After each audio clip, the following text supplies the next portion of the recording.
అడుగుతా ఉన్నాను. ఇవాళ నేను అందుకే సూటిగా అడిగేది, అప్పుల చాటున అప్పులు అప్పులు అప్పులు అంటే తప్పుడు కూతల మాటున మళ్ళొక్కసారి నీ అసమర్థతను కప్పిపుచ్చుకునే ప్రయత్నం చేస్తే ఊరుకోము, వదిలిపెట్టాం. అందుకే వాస్తవాలు చెప్పడానికే ప్రజలకు ఈ ప్రెస్ మీట్ పెట్టినా, నేను తిట్టడానికి కాదు.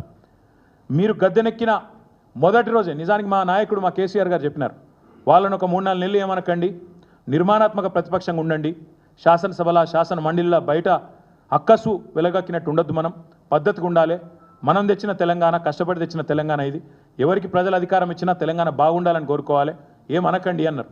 మేమేమో అనలే. కానీ నువ్వు మొదటి రోజు నుంచి మొదలుపెట్టినావు అసెంబ్లీలో కారు కూతలు, పిచ్చివాగుడు, శ్వేతపత్రాల పేరిట డ్రామాలు. తప్పలేదు, నువ్వు శ్వేతపత్రాలు పెడితే మేము శ్వేతపత్రాలను బయట పెట్టినాం.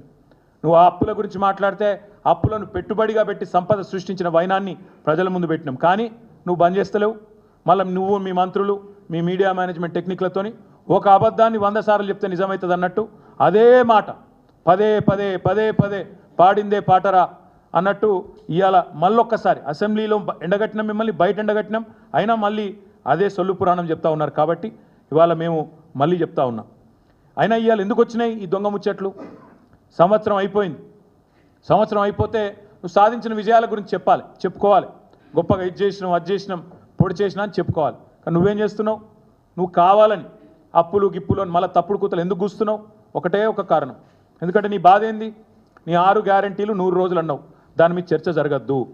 420 హామీలు నువ్వు ఇచ్చినావు, వాటి మీద చర్చ జరగొద్దు. అందుకే నేను అంటున్నా, అప్పుల లెక్కలు కాదు, హామీల లెక్కలు చెప్పు. వడ్డీల ముచ్చట్లు కాదు, వాగ్దానాల ముచ్చట్లు చెప్పు. ఆ రోజు చాలా గొప్ప వాగ్దాటి ప్రదర్శించిండ్రు కదా నువ్వు, బట్టి విక్రమార్క ఇద్దరు. ఏమన్నారు ఆ రోజు? ఒక టీవీలో చర్చ కూర్చోబెట్టి, మరి చాలా చెప్తున్నారు మీ ఇద్దరు, అడ్డగోలు హామీలు ఇస్తుండ్రు, అవుతుందా మీతోని అని అడిగితే, మాకు అణువు తెలుసు, అనా పైసతో సహా లెక్కలు తెలుసు అని చెప్పి పెద్ద పెద్ద డైలాగులు కొట్టి ఆ రోజు టీవీల ముందు సొల్లు పురాణం చెప్పింది నువ్వు, నీ డిప్యూటీ సీఎం కాదా? ఇవాళ వచ్చి మళ్ళీ దివాలాకోరు మాటలు మాట్లాడుతున్నా ఈ సన్నాసి ముఖ్యమంత్రి నేను అడుగుతున్నా, నువ్వు కాదా ఆ రోజు చెప్పింది? మాకు అనా పైసతో సహా ప్రతి లెక్క తెలుసు, ఎట్లా మాట నిలబెట్టుకోవాలో తెలుసు అని ఉదరగొట్టింది నువ్వు కాదా? ఆ రోజు దొంగ లెక్కలు, ఈరోజు కాకి అరుపులు.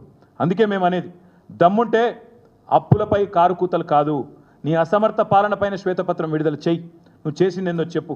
నువ్వు చేసింది ఏంది నిజానికి ఈ సంవత్సరంలో? కేసీఆర్ ఇచ్చిన ఉద్యోగాలు నీ ఖాతాలో రాయించుకుంటావు. నువ్వు ఎన్ని ఉద్యోగాలు ఇచ్చినా మొత్తం తిప్పి తిప్పి కొడితే 12,000 ఉద్యోగాలు ఇచ్చిండు రేవంత్ రెడ్డి. సంవత్సరంలో 2 లక్షల ఉద్యోగాలు అని చెప్పి దివాలాకోరు మాటలు చెప్పి గద్దెనెక్కిన కాంగ్రెస్ సంవత్సర కాలంలో ఇచ్చింది. రాహుల్ గాంధీకి రేపు ఎల్లుండి ఉత్తరం రాస్తా, మొత్తం నీ బండారం ఏందో, నీ కథ ఏందో ఆయనకు తెలియదని నేను అనుకుంటలేను. కానీ తెలిసినా తెలియనట్టు యాక్టింగ్ చేస్తున్నాడు ఆయన కూడా, స్వాతిముత్యం యాక్టింగ్ చేస్తున్నాడు. కాబట్టి ఆయన బండారం, నీ బండారం బయట పెట్టాలి కాబట్టి చెప్తున్నా. నీ రాహుల్ గాంధీ అన్నట్టు ఆయన మీ నాయకుడు అశోక్ నగర్కి వచ్చిండు, మొదటి సంవత్సరంలో 2 లక్షల ఉద్యోగాలు ఇస్తా అని చెప్పి తెలుగులో ట్వీట్లు పెట్టిండు, నమ్మబలికిండు, తెలంగాణ యువతను మోసం చేసిండు. నీ ప్రభుత్వం వచ్చినాక నీ ఇప్పటిదాకా ఇచ్చింది సంవత్సరంలో 12,000 చిల్లర ఉద్యోగాలు మాత్రమే. ఇంకా 1,87,000 ఉద్యోగాలు నీ ప్రభుత్వం బాకీ ఉంది తెలంగాణ యువతకు.